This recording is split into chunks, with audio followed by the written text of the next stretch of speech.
3 મહિનાની ઉંમરે open heart surgery જેવી અનેક પીડાઓ સહન કરનાર સુરતની અન્વી ઝાંઝરુકિયાની અતૂટ હિંમત જોઈ ખુદ રાષ્ટ્રપતિએ તેને ગણતંત્ર દિવસના એટ હોમ કાર્યક્રમ માટે ખાસ આમંત્રણ પાઠવ્યું છે. આ એક એવી દીકરીની ગાથા છે જેણે સાબિત કરી બતાવ્યું છે કે મન મક્કમ હોય તો ભાગ્યને પણ ઝૂકવું પડે છે. અન્વી ઝાંઝરુકિયા માટે રાષ્ટ્રપતિ ભવનનું આ નિમંત્રણ તેના વર્ષોના સંઘર્ષની સ્વીકૃતિ છે. જન્મજાત ડાઉન સિન્ડ્રોમ અને અનેક શારીરિક વ્યાધિઓ છતાં અન્વીએ હાર ન માની. યોગને જ જીવન મંત્ર બનાવી તેણે રાષ્ટ્રીય અને આંતરરાષ્ટ્રીય સ્તરે અનેક સુવર્ણ ચંદ્રકો જીતી દેશનું નામ રોશન કર્યું છે.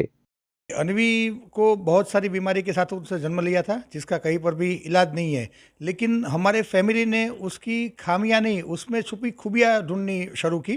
और उस खूबी ढूंढते ढूंढते उसकी मम्मी के जहन में विचार आया कि क्यों ना इसको योग में हम आगे बढ़ाए।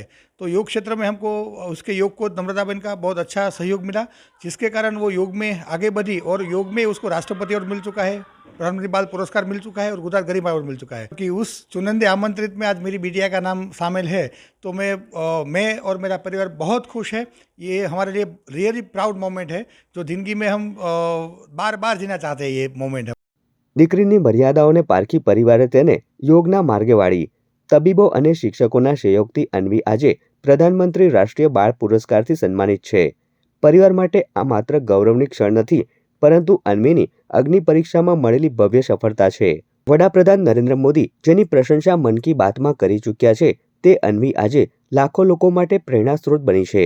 રાષ્ટ્રપતિ તરફથી મળેલું આ સન્માન સાબિત કરે છે કે મક્કમ મનોબળ આગળ કોઈ પણ અવરોધ ટકી શકતો નથી. અન્વીની આ સિદ્ધિ ગુજરાત જ નહીં પરંતુ ભારત માટે ગૌરવ સમાન છે. अनवी का अचीवमेंट देखकर सबसे बड़ी खुशी हमको मिल रही है और परिवार भी बहुत खुश है।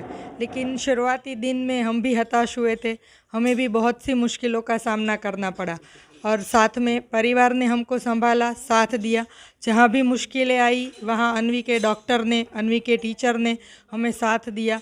लोगों ने भी हमारा साथ और सहकार बढ़ाया और हौसला बढ़ाया और उसकी वजह से आज हम अनवी को इस मुकाम पर लेकर आ सके हैं।